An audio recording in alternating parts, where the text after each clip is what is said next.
one of the purposes of any shelter is keeping pets alive, and that's why our next organization happens to be called Pets Alive. And here to talk about Pets Alive, we have Geri, the executive director, and Becky, the cat manager.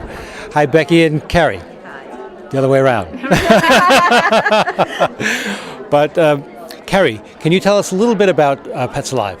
Sure. Pets Alive has been around for about 30 years. We are a no-kill animal sanctuary, not just a no-kill shelter or rescue. We do sanctuary animals that have behavior aggression issues as well. We don't believe in euthanasia for animals, and about 95 to 97% of all the animals that Pets Alive takes in, we pull from euthanasia lists from other shelters.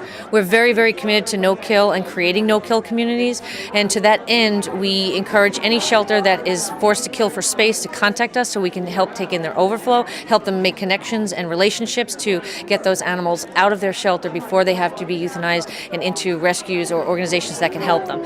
So Pets Alive's primary mission is to do that, and we really strongly believe in the no-kill message, and that's why events like this are so helpful to us. It helps us network with other organizations. It helps us bring our animals to the adopters in a central location, and we're really proud to be a part of being here today. That's a great job. Now, Pets Alive has been around for a while.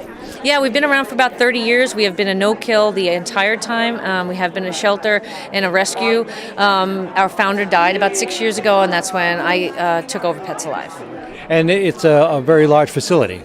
We have 3 facilities. We have an 80-acre facility in Middletown, New York. We have a 6-acre facility, 3,500 square foot building 8,500 square foot building in Elmsford, New York. And we also just built a sanctuary in Puerto Rico because the issues in Puerto Rico are so bad for animals that we really want to try to make a difference down there. And not just in importing animals here, but in changing the entire outlook and the way animals are treated in Puerto Rico. It's a big goal of ours. It's something we've tackled this year, and we hope to make a big impact down there in the coming years.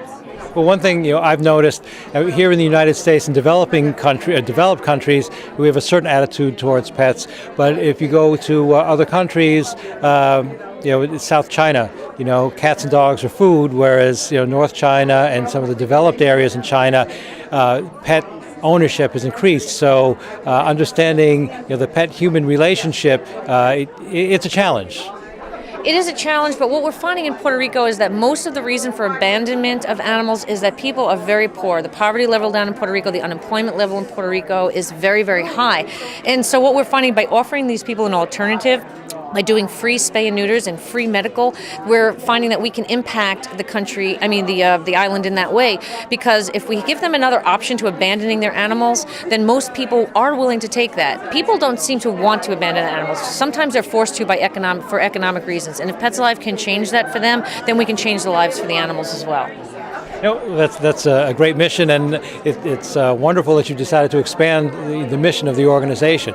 And obviously we're Purr and Tell is a show about cats, but we've had dogs too. So, anything you can do for any pet, any animal, is just a wonderful thing that you do. But we are here to talk about cats, and the person that we want to talk to next is Becky. And Becky, tell us about what you do. Well, I'm the cat manager at Pets Alive. It's a cage-free environment. I have 7 cat rooms. I have at any time about 80 cats that live cage-free. I have about 16 of them with me today. We just don't like cages. So these guys are doing really well for me today because I wasn't sure how they'd handle it because they're not used to the cages. All my rooms are set up like an actual house. I try to think of myself as a layover. Like I'm, in Denver and someone's flying from New York to California and I'm there to get them ready to go into their homes. My cats come from a whole variety of things. We do pull from the euthanasia list. I help out other shelters when they need it. And we give them a great environment. I have beds set up in the rooms. I have couches. I have dressers, mirrors. We really make it like a home environment so that they are really transitioned, able to go into an adopted home. I think I'm going to come for a visit. Okay. Absolutely. It's a great place. Best cat house in town. It's a PG show. Yeah. But you've had some success today getting some cats adopted. I had 2 of my little black kittens adopted. I had a love bug, a 5-year-old cat being adopted. And I actually right now have another cat in a meet and greet that I've really got my fingers crossed for because he's been with us for about a year. And before this next one gets adopted, maybe we can take a walk over to one of the cages and meet one of the cats. Absolutely. Let's go meet Patches. Oh, great. Okay. She's down this way.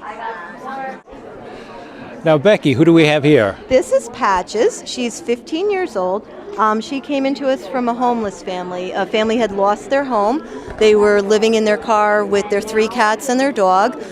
They ended up at the homeless shelter. Homeless shelters don't allow pets. They kept their animals in their car.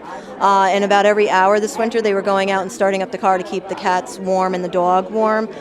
They came to us for help, and luckily we were able to help them.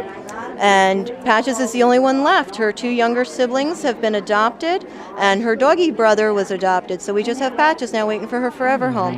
And it's much harder for a senior cat to be adopted because you don't know. I mean, some cats can live to be 20, but people always go for the kittens. So the sassy girls are a little harder to do. I have a senior room that is for all cats 11 years and up, and I call it my sassy senior room because there's nothing wrong with them.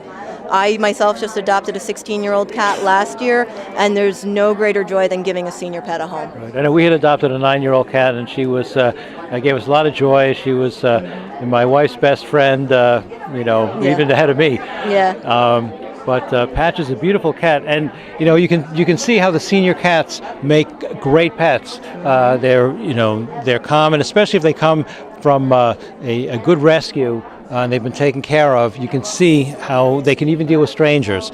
So if you're in Middletown, Yes.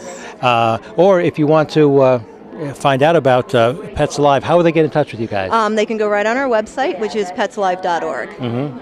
And so you can find out about adopting beautiful cats, especially senior cats. So I know you folks out there, a face like that just needs a home. Well, listen, Becky, thanks for all the work you do, and thank you for talking to Purr and Tell a show about cats. Well, thank you. Bye.